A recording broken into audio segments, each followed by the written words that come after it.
Polygamy is when a man has multiple wives. Polyandry is when a woman has multiple husbands.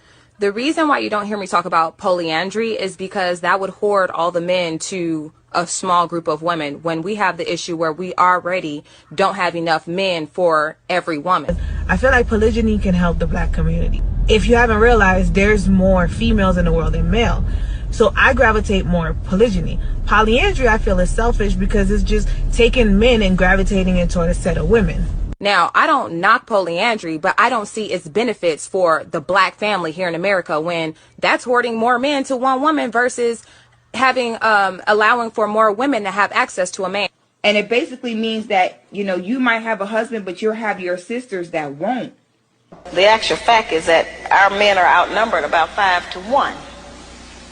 And nature is going to require that the men take responsibility for more than one woman and her children. The reasons for polygyny are almost the opposite for all the women saying, oh, well, can we have 2 men? They get cheated on anyway, so they talk about polyandry, but those men would probably go out and have other women. Fact, a man is by nature polygamous. It's not to be confused that the purpose of polygamy was for sexual exploitation purposes. The purpose was so that every woman had a husband, so that every child had a father, so that no woman was responsible for running an entire household on her own. I'm just here for relationships that allow for more women to have men in their lives and for more children to have the fathers in their life. It's just that simple. So if you want to do polyandry, you do you. I'm just not with the shit. Polygamy, Yahweh, Yasharahla, Shem Kakadash, the honors of the apostle, the elder, millstone, peace, salutation, hope for elect, shalom. And as you can see, like what some of these sisters are saying right here about, you know, the polygyny, and pretty much they're giving a little 2 cents in on what polygyny and what's the other one called, the polyandry, yeah, that bullshit. You know how the polygyny is basically when a man has multiple women, and on the flip side, polyandry is where a woman pretty much has like multiple men. And honestly speaking, that whole spirit of these women having multiple men, that was pretty much brought by just pretty much that Esau, you know, bullshit, where he pretty much liberates the woman and he gives them, you know, more rights than he gives, you know, a man. You know, and he has to where a woman could go to the clubs, they get lit, you know, pretty much they have like a whole Sex in the City type of, you know, mentality where they could go out, you know, clubbing, going to the bars, things of that nature. But the fucked up thing about it is that now that gives women a lot of options, and when a woman has a lot of options, scriptures say that how she is going to destroy herself for over much liberty, you know. And right there, I think it's a sister with the black and the blue braids, yeah, and the freckles, yeah. Pretty much, she was going as far as saying how she not trying to bash women that, you know, for I guess support polyandry or whatever the case is. But in a sense, like, you bringing out facts, like you bashing a woman, which is, you know, a righteous thing, and you should be, you know, proud about bashing women that are against the whole polygamy, that are against men having multiple women, and that how women feel as though they could do the same shit. Like, hell fucking no. You should be, you know, really like bashing women that, you know, pretty much support the whole woman having multiple men. That's completely going off, because a woman is supposed to have one man, and she's supposed to allow for her man to have multiple women, because that's the way of nature. Why you think in the animal kingdom, why you think the lion is called the king of the jungle, and a lion has multiple lionesses, you know, and they share that lion, you know, and it's factual. And why you think, like, when it's coming to the hyenas, a hyena, they have it to where, you know, the female is pretty much uplifted, and they're wild, you know, dogs pretty much, like, and scriptures say that how a shameless woman shall be counted as a dog, you know, and that's a shameless thing for a woman to pretty much have no shame, you know, thinking that she's a queen, thinking that she's above men. And it just like in that movie Lion King, literally that queen hyena, they had 2 other males that pretty much put, you know, the hyena above them, you know, that's female in the group. And what it is, it's like pretty much like hyenas, they're looked at to be like crazy psychotic animals, you know, and then they have it to where like the males are the most worst treated, while the woman is the best treated, and that's why there's a whole bunch of dysfunction in their family, and even then it's like you see in that movie with Harley Quinn in the suit, I believe it's the Suicide Squad, how she uses those pet hyenas, and even in the in the Justice League cartoons, you kind of watch that, she will have those as her pets, and pretty much like Harley Quinn is a clown, a female counterpart to Joker, basically. And what it is like she has those hyenas as her dogs, and pretty much like hyenas are psychotic animals. They're animals that are dysfunctional, that have no order. And what I'm trying to say is that they don't necessarily have that mind state of good sanity in a way. They're very dysfunctional.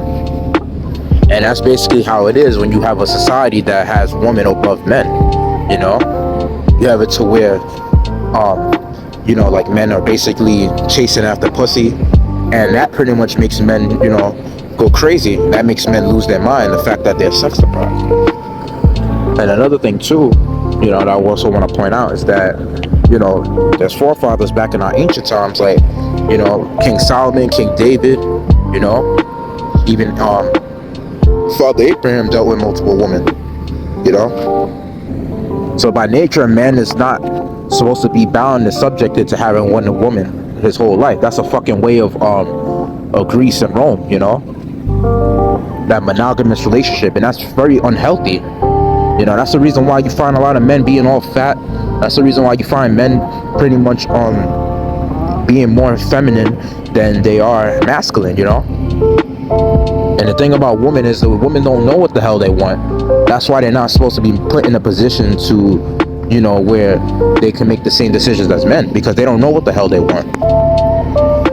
That's why in a society like America, that's the reason why divorce rates are so high, and why is it mostly led and initiated by women.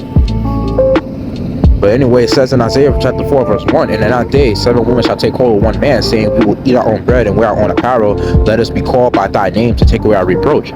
And their reproach was basically, them sinning, going off, basically finding a different way to be above the man, just like how Eve was beguiled by the serpent, So and pretty much when it's coming to how these women are,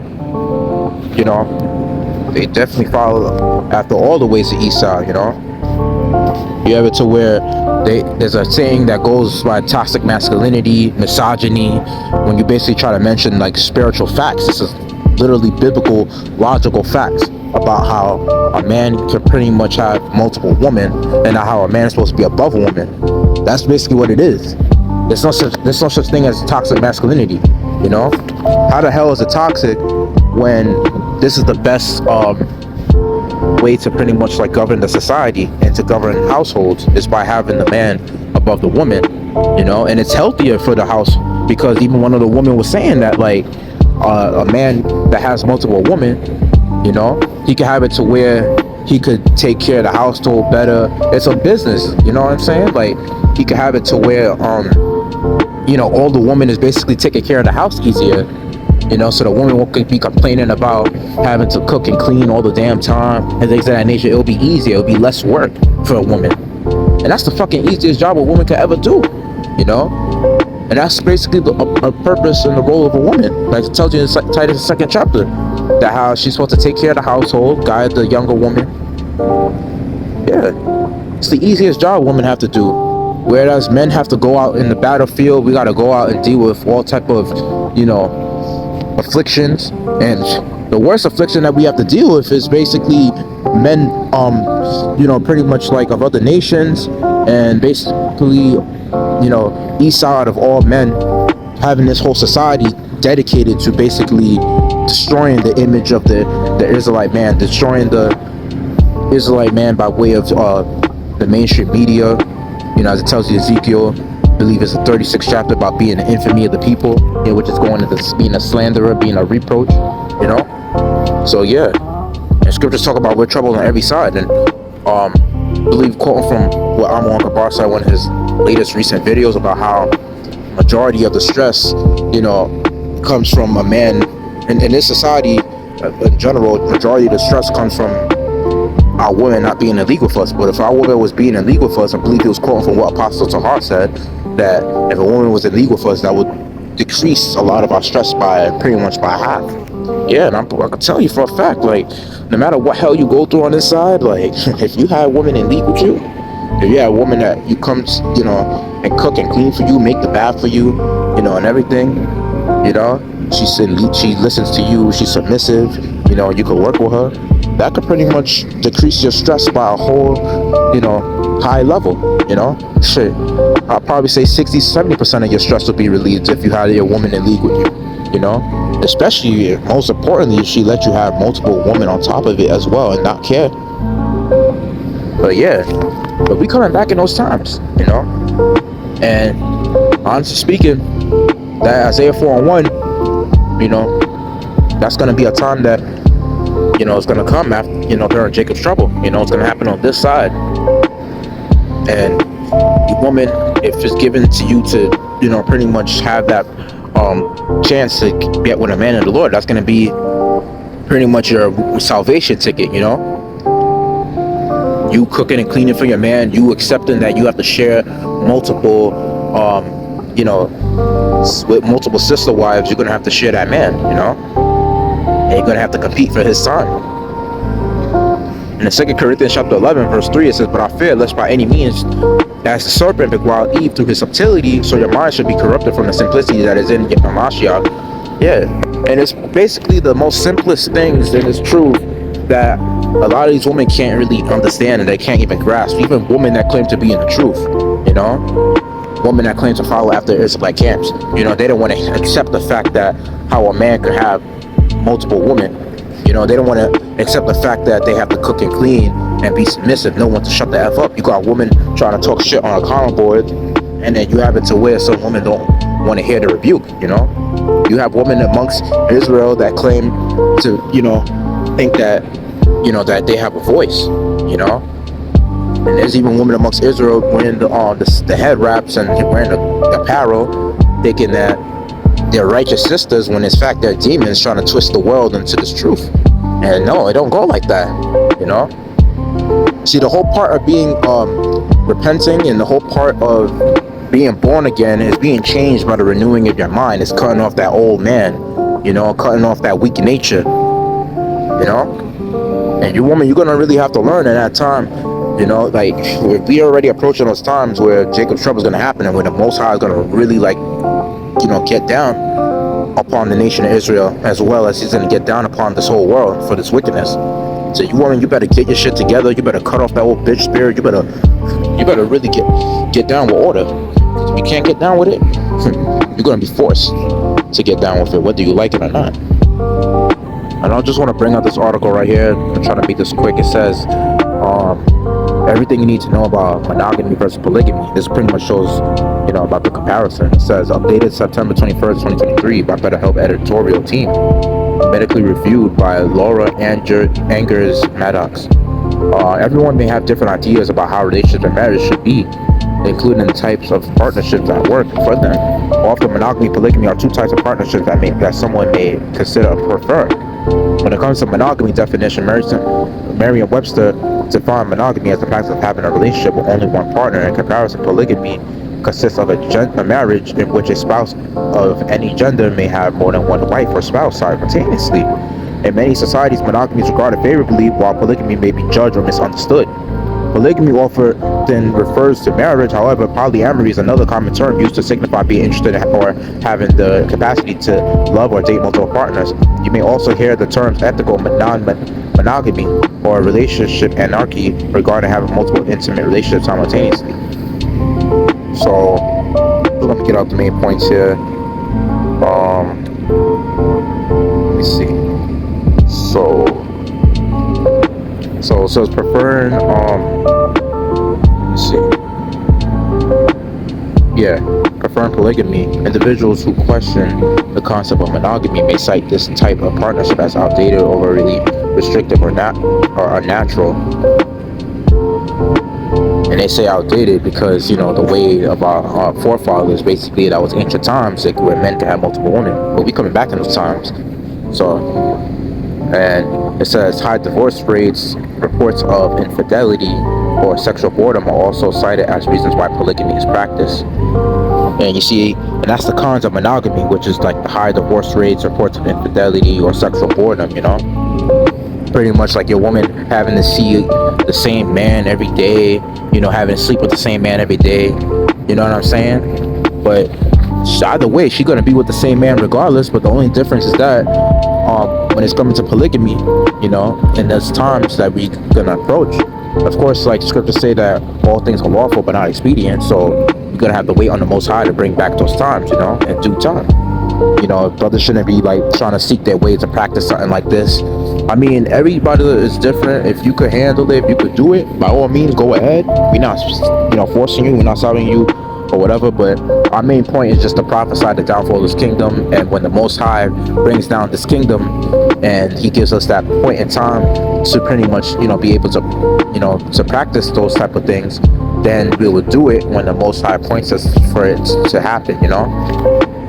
Because He's going to really have to break these women down and really have to humble these women so that these women can accept it and learn their place. And they're going to accept it in due time. Because they're going to realize that this is the promotion, honestly, that having multiple sister wives, you know, to work with, to basically serve that Israelite man, you know, they're going to realize that that's actually a promotion. And they're going to do anything to escape Jacob's trouble. So they're definitely going to get down with that, you know.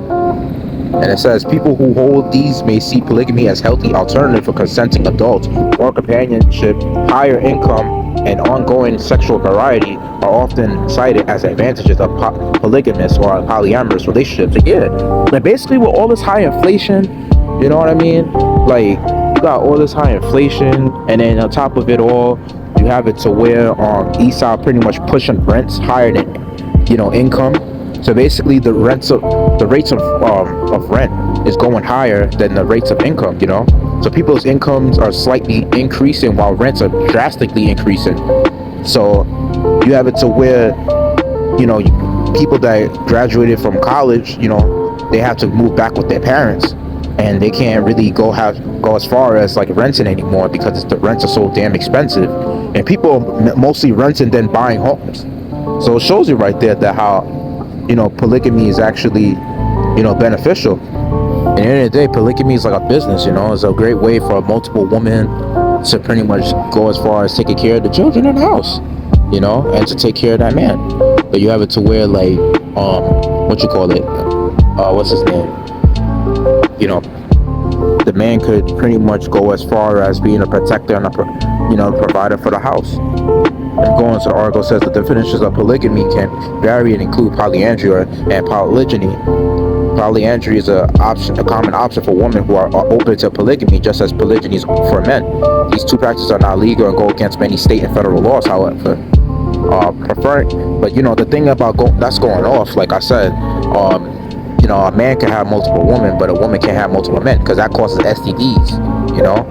And honestly speaking, this whole society is all messed up in the head, you know. Like, you got a lot of men, like, you could even watch, like, you know, some family sitcoms. You could even watch, like, even cartoons show you the fact that how basically polygamy is basically, like, you know, the best idea. And honestly speaking, like, in cartoons you'll see, or even some films like that deal with, like, you know, sitcoms, things of that nature, it will show you that how monogamy is just, you know, it's not it. You know, you have it to where in a monogamous relationship there's always issues every fucking episode. The husband and the wife always got something against each other, you know what I'm saying? The wife is toxic as hell, the husband is completely dumb. Then even the children, who seem to, you know, be younger than the parents, of course, they have some sort of common sense than the parents do. You know, and sometimes they make it look like the woman has more sense than the husband. The husband is a complete dumbass, even though he has a good job and, you know, he seems to be financially fit to take care of the family, you know, and be a provider for the home. And then you have it to where, like, the father's a complete dumbass, and then, you know, the children are smarter than the parents, even the baby. And then you have it to where even the dog has more sense than the family, you know, and as a whole. It shows you like that in fucking Family Guy, you know. The dog Brian, the talking dog, is smarter than the family. The baby Stewie is the smartest, you know, baby. And then Yeah. And Peter Griffin is a complete dumbass. And then, what you call it? Even in that show, Everybody Loves Raymond, you know, it's almost the same idea. So they're just pushing you out there that just the ways of Babylon, you know, which follows after the ways of Greek and Rome, like, it's just not it, you know. And once the kingdom of heaven, even before the kingdom of heaven is established, we're not even going to be dealing with this whole monogamy no more. That shit going to be done away with. The Lord's going to eventually push for polygamy, you know, and that's going to be the way that's going to be in the kingdom, you know, and it's going to start on this side when Esau's kingdom falls completely. With that, hope I made this edifying. Let's give all glory, praise, and honor to Adonai, Yahweh, Bashem, Shalom, Yahweh, Bashem, Kakadash, the honest apostle, Elsewhere, Millstone, peace, citation, for that.